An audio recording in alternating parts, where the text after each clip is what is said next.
रोटी खाने बैठा तो लड़ पड़ी, घबरा करके परेशानी में आके कहने लगा या अल्लाह या तो मैं मर जाऊं। अब आके यूं कहना था ना कि या ये मर जाए। उसने चूल्हे में फूंक मारने वाली फुकनी उठा रखी थी, कहने लगी या फिर, उसने कहा या भी मैं ही मर जाऊं।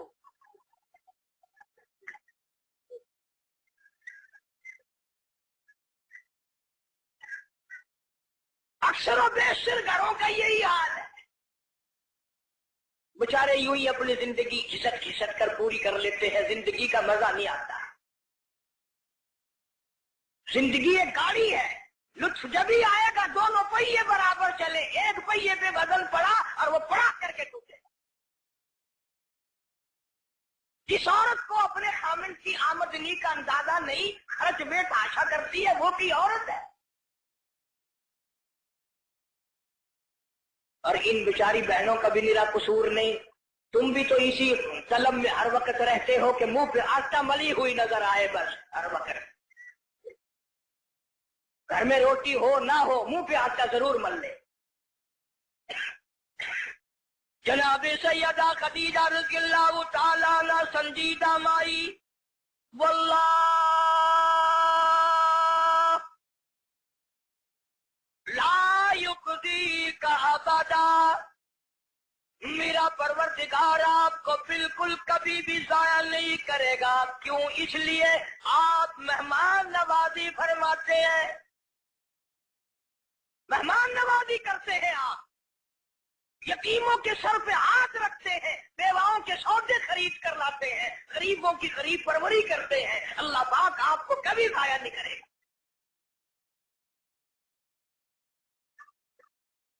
यूं तो तसल्ली दे रही है और अंदर अंदर सैयदा खदीजा का दिल रो रहा है, इलाही सारा मक्का छोड़ा, सरदार छोड़े, रईस छोड़े, दौलतमंद छोड़े, कोठी बंगलों वाले छोड़े, यतीमे मक्का से शादी की, ये आज मैं क्या देख रही हूं। चेहरा उतर गया, रंग तब्दील हो गई, पीला रंग पड़ गया। मुड़ मुड़ के आसमान की तरफ देखती है, इलाही क्या बली, क्या होगा, ये क्या माजरा है।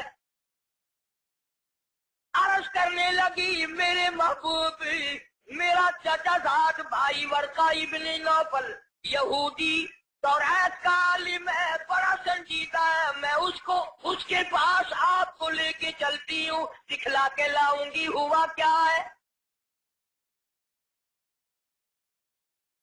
वो आलिम के पास लेके गई। आजकल की माई होंगी ना, कहंगे असी बाबे कोई चले जड़ा नंगा पे है।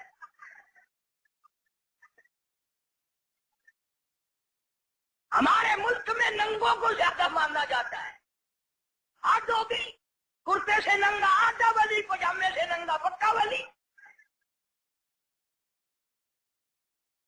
अल्लाह अल्लाह करना मेयारे विलायत नहीं, नमाज रोजे की पाबंदी मेयारे विलायत नहीं, कुरान करीम की तिलावत विलायत नहीं, सारी जिंदगी मोहम्मद अरबी सल्लल्लाहु अलैहि वसल्लम की गुलामी में बसर करना मेयारे विलायत नहीं। कपड़े उतार के सुबह आप सड़क पे चले जाना, इंशाअल्लाह आप वली बन जाएंगे।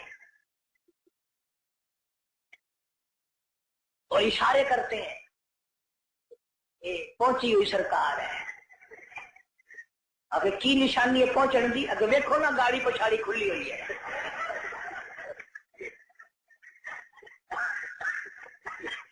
किसने बताई ये बात? जनाबे सैयदा खदीजा रज़ियल्लाहु ताला अन्हा इमामुल अंबिया को साथ लेके चली। अपने दिल में बड़ी परेशान है, रो रही है, ये क्या बनी। चेहरे की तरफ देखती है, दिल मुरझा जाता है। वर्का इब्ने नौफल के पास लेके गई, कहने लगी भाईजान आप आलिम है, तौरात के आलिम है, तौरात के हाफिज है, जरा इन्हें देखो तो सही, इन्हें क्या हुआ, इनसे पूछो तो सही ये क्या किस्सा है।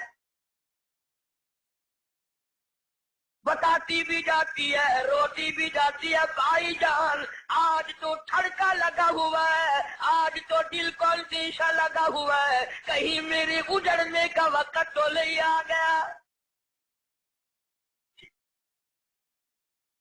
वर्का इब्ने नौफल ने حضور کریم سب کہہ دو صلی اللہ علیہ وسلم سے سارا ماجرا پوچھا، قصہ پوچھا۔ ورقہ ابن نوفل برجستہ کہنے لگا خدیجہ لاکھ مبارک، کروڑوں مبارک ہو، تو کی مکے کے سردار کی بیوی نہیں، کسی تاجر کی بیوی نہیں، کسی رئیس کی گھر والی نہیں، مبارک ہو، تو امام الانبیاء کی گھر والی ہے، تو شہنشاہ کائنات کی گھر والی ہے۔ یہ قرآن کریم کا نزول شروع ہو گیا، یہ آخر الزماں پیغمبر ہے، آخر الزماں پیغمبر کی تو گھر والی ہے، تو بڑی بختوں والی، تو بڑی نصیبوں والی، تو بڑی مقدروں والی ہے۔ سیدہ خدیجہ ہنسنے لگی، ورقہ ابن نوفل رونے لگا۔ حضرت خدیجہ رضی اللہ تعالی عنہا نے جب دیکھا کہ ورقہ ابن نوفل رو رہا ہے، پوچھا بھائی جان آپ کیوں روئے، آپ کو کیا پریشانی آئی؟ ورقہ ابن نوفل کہنے لگا میری عمر بہت زیادہ ہو گئی، قبر بالکل قریب ہے، موت بالکل قریب ہے، عمر وفا نہ کرے گی، میں اس لیے رو رہا ہوں۔ کاش میں ان کی اس وقت مدد کرتا، اس وقت میں ان کا تعامل کرتا، میں ان کے ساتھ ہو کر سارا کام کرتا، اس وقت میں بھی ان کے ساتھ ہوتا جب مکے والے اپنے پر آئے مل کر ان کو پتھر ماریں گے۔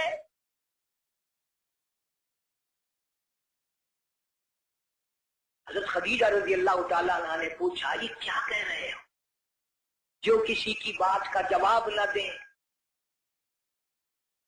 جو کسی کا گلہ نہ کرے، شکوہ نہ کرے، نقصان نہ کرے، آبرو ریزی نہ کرے، ان کو لوگ پتھر کیوں ماریں گے؟ ورقہ ابن نوفل کہنے لگا خدیجہ یہ جو قرآن اترا ہے اللہ کی توحید اس میں آئے گی، یہ خدا کا پیغام پہنچائے گا، اور جس نے بھی پہنچایا اسی کو پتھر پڑے۔